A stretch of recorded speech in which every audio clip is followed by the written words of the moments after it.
नमस्ते।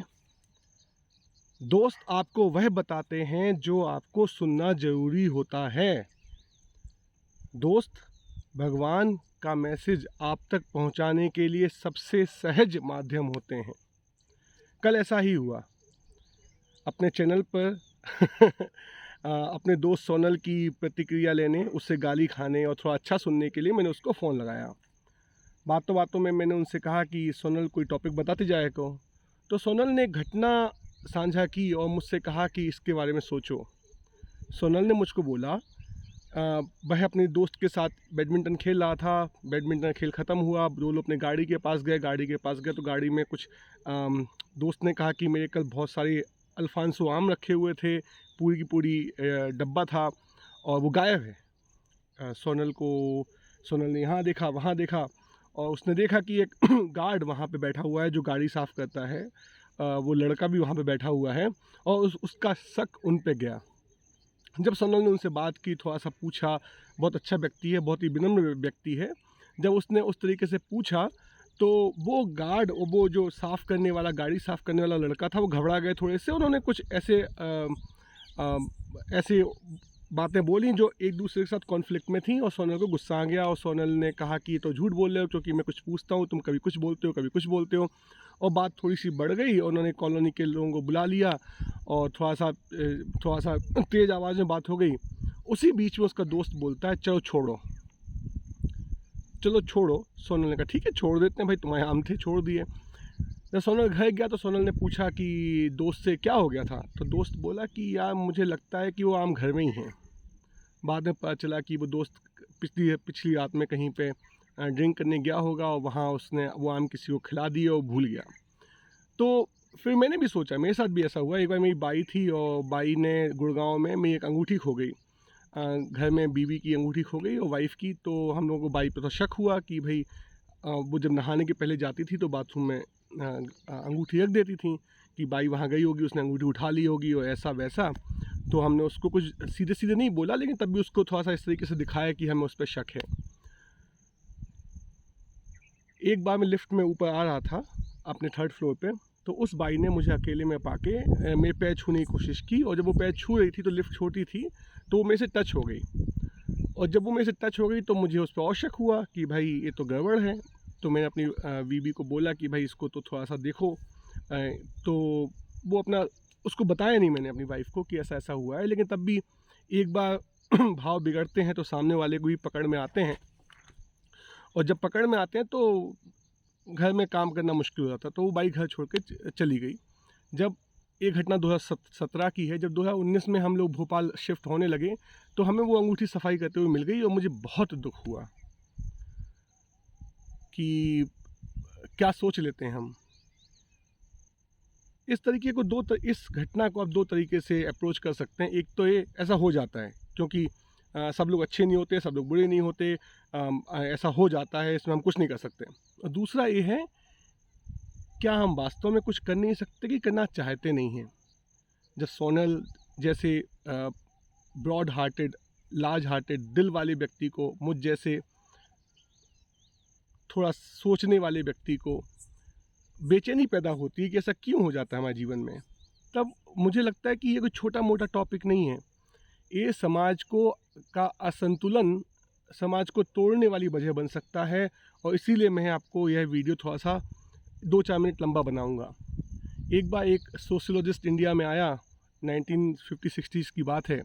जब वो लौटने लगा तो किसी मंत्री ने उनसे पूछा कि भाई आपको क्या लगता है भारतीय सभ्यता के बारे में। तो वो सोशियोलॉजिस्ट जो अमेरिका से आया था, उसने, मुझे एग्जैक्ट नहीं पता किस देश का क्या घटना है, लेकिन आप एक कहानी की तरह सुन लीजिए।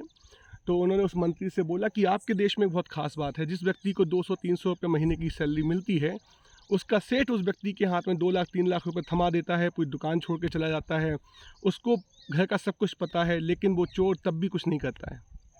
और जब तक देश में ऐसा रहेगा तब तक आपका देश शांति से रह सकेगा, वरना आपके देश में इतनी विषमताएं हैं कि मुश्किल है। आज कोरोना काल में हर इंडस्ट्री में आपने देखा है, आपने सोचा भी है, सुना भी होगा, इतना अभाव हो गया कि लोगों का स्वभाव बिगड़ गया और कई लोग मजबूर हो गए, पढ़े लिखे लोग भी मजबूर हो गए बेईमानी करने के लिए।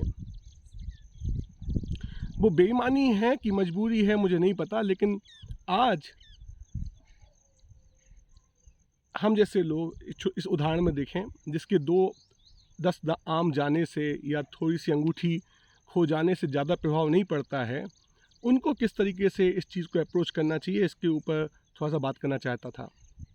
तो पहली बात तो ये कि ये जो घटना होती है जब हम किसी नीचे वाले पे अटैक कर देते हैं बिना सोचे समझे, बिना 100% प्रूफ के, और वो भी जब इन्वेस्टिगेशन भी करते हैं तो ये मान के चलते हैं कि पहला खूंटा यह होता है कि अपराधी है। ये कैसे होता है, ये मत कैसे आता है? क्या हम उस घटना के समय कुछ कर सकते हैं? बहुत विवेक चाहिए, बहुत ज्ञान चाहिए, बहुत दर्शन चाहिए, बहुत श्रद्धा चाहिए उस समय रुकने के लिए। लेकिन भविष्य में हमसे ऐसी गलती ना हो। मैं उस बाई के लिए दिल से क्षमा मांगता हूँ। वो काम वाली जो लड़की थी, उसने हमारी बच्ची को बड़ा करते समय हमारी बहुत मदद की, बहुत अच्छे व्यवहार की थी। उसके जीवन में बड़ी परेशानियाँ थीं और मैंने उसके लिए जो भी उसके भावों को ठोकर पहुँचाई है, मुझे भगवान उसका फल देगा। उस फल को कम करने के लिए मैं आज क्षमा भाव अपने अंदर लेके आ रहा हूँ। सोनल ने भी कहा कि वह अपने उस गार्ड वाले भाई को और सफाई करने वाले लड़के को जाके गले लगाएगा और थोड़ा सा क्षमा मांगेगा। तो एक तो हो गया कि हम उस मौके पर रुक सकें, बहुत हिम्मत वाली बात है। लेकिन एक है कि ऐसा मौका आए ना, उसके लिए क्या करें। तो पहले हम समझ लेते हैं कि ऐसा होता क्यों है। ऐसा होता दोस्तों 2 वजहों से है। पहले हमने कुछ खोने की आदत नहीं पाली, और दूसरा हमने कुछ होने का अहंकार पाल लिया। कुछ होने का अहंकार पाल लिया। कुछ खोने की आदत नहीं पाली, कुछ होने का अहंकार पाल लिया, और ये अहंकार हमें परेशान करता है दोस्तों, परेशान करता है। तो कहने का मतलब, कुछ खोने की आदत क्या होती है दोस्तों? आज संसार कहता है सब पाओ, सबको हासिल करो। अरे एक बात तो सोचो कि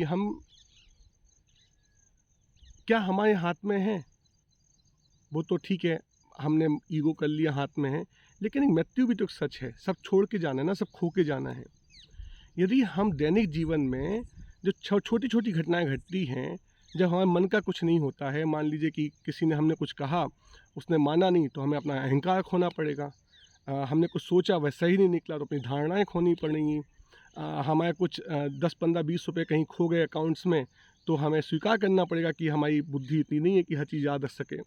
तो कहने का मतलब, कभी कुछ दोस्त छूट जाते हैं तो उन्हें खोना पड़ता है, कुछ संबंध होते हैं वो छूट जाते हैं तो उन्हें खोना पड़ता है, कुछ जगह बदलनी पड़ती हैं, कुछ तो पीछे सब छोड़ना पड़ता है। उम्र के साथ कई एहसास छोड़ने पड़ते हैं। लेकिन क्या हमने उस खोने छोड़ने की आदत को विश्लेषण किया है? क्या हम उस पर रुके हैं? उसको थोड़ा सा रुक के, जो खालीपन आता है खोने से या छोड़ने से, क्या हमने वहाँ पे रुक के अपने अंदर झांका है कि हमें कैसा महसूस होता है? या जल्दबाजी में कोई दूसरी चीज़ पकड़ ली, कुछ खो गया कुछ नया ले आए, कुछ छूट गए तो कोई नया जोड़ लिया। ये जल्दबाजी ही हमें कुछ खोने की आदत, कुछ खोने का आनंद प्राप्त नहीं करने देती। दोस्तों बहुत ज़रूरी है हमें कुछ खोने का आनंद प्राप्त करना। यदि हमने कुछ खोने की आदत, कुछ खोने का आनंद, कुछ खोने का मज़ा नहीं लिया, तो ज़िंदगी एक सज़ा है। इसे ही तो संयम कहते हैं, इसे ही तो उपवास कहते हैं, कुछ खोने की आदतें। यदि हम इसकी जो वजह है कुछ खोने की आदत नहीं पालना, यदि हम इसका अभ्यास डेली बेसिस पे करते रहेंगे छोटी छोटी चीज़ों में, तो जब ये घटनाएं घटेंगी तो हमें एकदम से बेचैनी नहीं होगी। जब बेचैनी नहीं होगी तो हम हड़बड़ाहट में कोई गलत कदम नहीं उठाएंगे। और दूसरा जो रीज़न है दोस्तों, कुछ होने का मद, कुछ होने का मद। ये जो कुछ होने का मद है दोस्तों, हमें यही परेशान करता है। ये middle finger is really symbolic. कुछ होने का जो मद है, जो अहंकार है कि हम कुछ हैं, बहुत परेशानी का सबब है दोस्तों।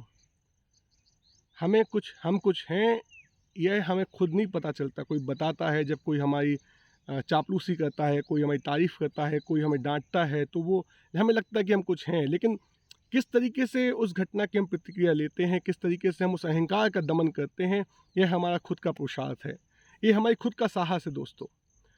तो जो कुछ होने का मद है, उसको कैसे छोड़ें? पहली बात तो आप ये देखिए कि जब आपका बॉस, मान लीजिए कि आपकी ऑफिस में से आपकी रिंग गायब हो गई, और उस ऑफिस में से 3 लोग हैं, आप, आपका बॉस और आपका गार्ड। तो किस पर आपको किससे पूछोगे कि रिंग खो गई है मेरी? बॉस से पूछ सकते हो क्या? हिम्मत है क्या? तो पहली बात तो ये कि जो ऊंच-नीच का जो भाव है, यही कुछ होने का मत देता है हमें। जब हम किसी को अपने से ऊपर मानते हैं, तभी हम किसी को अपने से नीचे मान सकते हैं। जब हम किसी को अपने से नीचे देखते हैं, तभी हम किसी को अपने से ऊपर देख सकते हैं। तो संसार में 3 तरीके के लोग हैं दोस्तों। पहले तरीके के लोग जो होते हैं, जो अपने ऊपर वाले लोगों का बड़ा विनम्रता से, बड़ी आदर-सत्कार से उनके साथ बातें करते हैं, लेकिन नीचे वाले लोगों पर चिल्लाते हैं। दूसरे तरीके के लोग होते हैं, जो ऊपर वालों के खिलाफ विद्रोह करते हैं, क्रांतिकारी, कोई व्यवस्था है नहीं माननी, लेकिन नीचे वाले लोगों को उनको उनके लिए उनका दिल बिना सोचे समझे एकदम दान दक्षिणा मदद कर दो, उनको खाना खिला दो, उनके बच्चों को स्पॉन्सरशिप दे दो, ये सोच के मद में रहते हैं कि हम किसी की हेल्प कर सकते हैं और उसके लिए हमें क्रांति लानी है। तीसरे तरीके के लोग होते हैं, जो ऊपर नीचे आगे पीछे की गुणा भाग में ही नहीं पड़ते।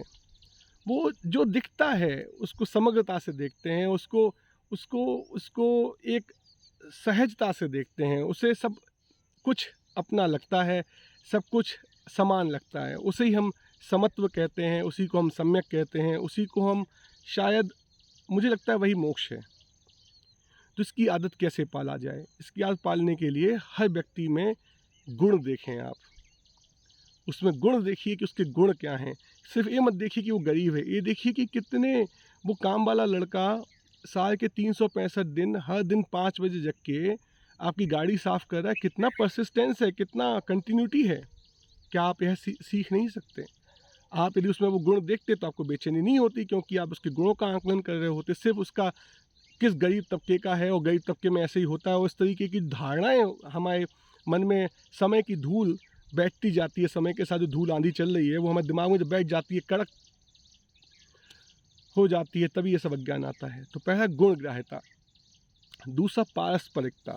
ये देखो ना दोस्तों कि यदि वो साफ़ नहीं करेगा तो आपके सुबह आधे 1 घंटे बर्बाद होंगे, आपकी गाड़ी गंदी होगी, आपके मन में साफ भाव नहीं आएंगे।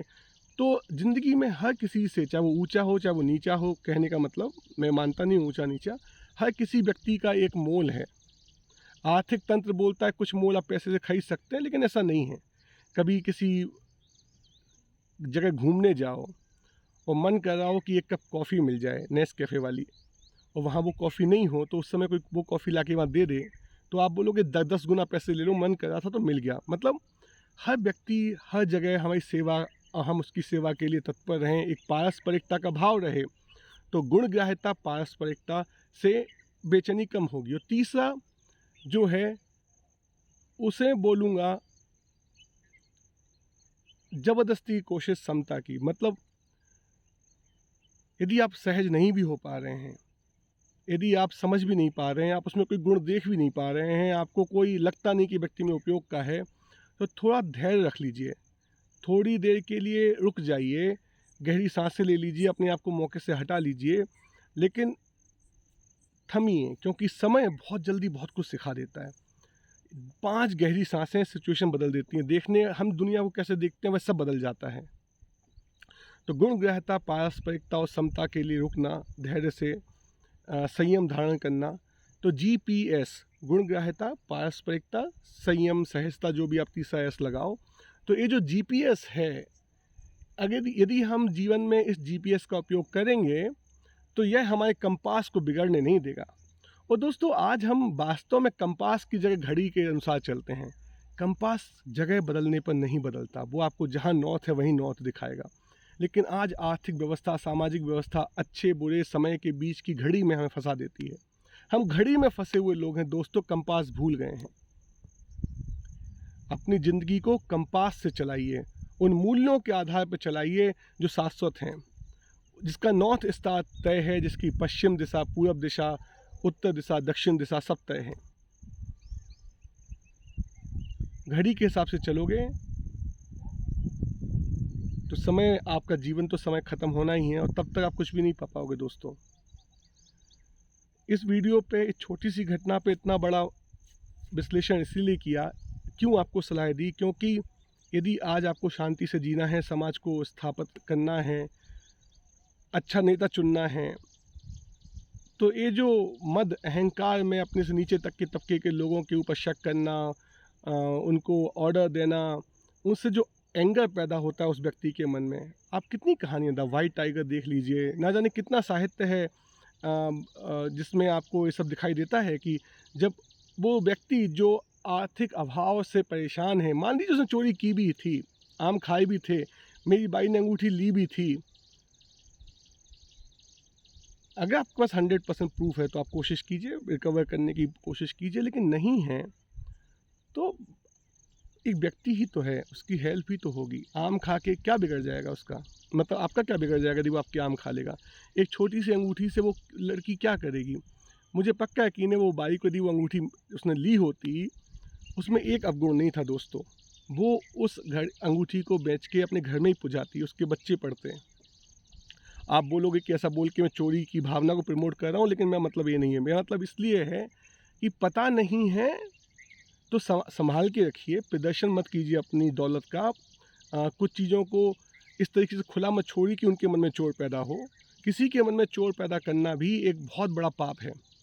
तो जो लोग भी अमीर हैं, जो कुछ मज़े कर रहे हैं, उन्हें एक सामाजिक शील का पालन करना पड़ेगा। पहले ज़माने में लोग ताला घरों में इसलिए नहीं लगाते थे कि कोई चोर ना आ जाए। ताला घर में इसलिए लगाया जाता था दोस्तों कि किसी के मन में चोरी का भाव ना आ जाए। खुला सामान है, हो सकता है कि मेरा ईमान बिगड़ जाए। तो आप याद रखिए, कुछ चीज़ों को पता कीजिए कि ताला क्यों लगाया जाता था। अरे चोर है, कहीं से भी घुस जाएगा, डाकू बन के भी आ सकता है, ताला तोड़ के आपके सामने आपको बंदूक भी मार के लेके जा सकता है। लेकिन ताला लगाते समय घर में जब बाहर जाएँ तो ये सोच के मत जाएँ कि चोर नहीं आएगा। ये सोच के जाएँ कि भगवान ने ताला लगा दिया है, उसके लिए एक इंडिकेटर दे दिया है, उसके मन में चोर ना आए, सब लोग ज़िंदगी में खुश रहें, कोई ले भी जाए तो ले जाए, उसके काम ही आएगा। जब इस भाव को रखेंगे तो एक प्रसन्नता फैलेगी दुनिया में। समाज को बचाइए, खुद को बचाइए, हर व्यक्ति को समान समझिए, उसका गुण ग्रहण कीजिए, पारस्परिकता का भाव रखिए। और अंत में बोल दूँगा, कुछ खोने की आदत पालिए और कुछ होने का मद ख़त्म कर दीजिए। थैंक यू दोस्तों, बहुत बहुत धन्यवाद।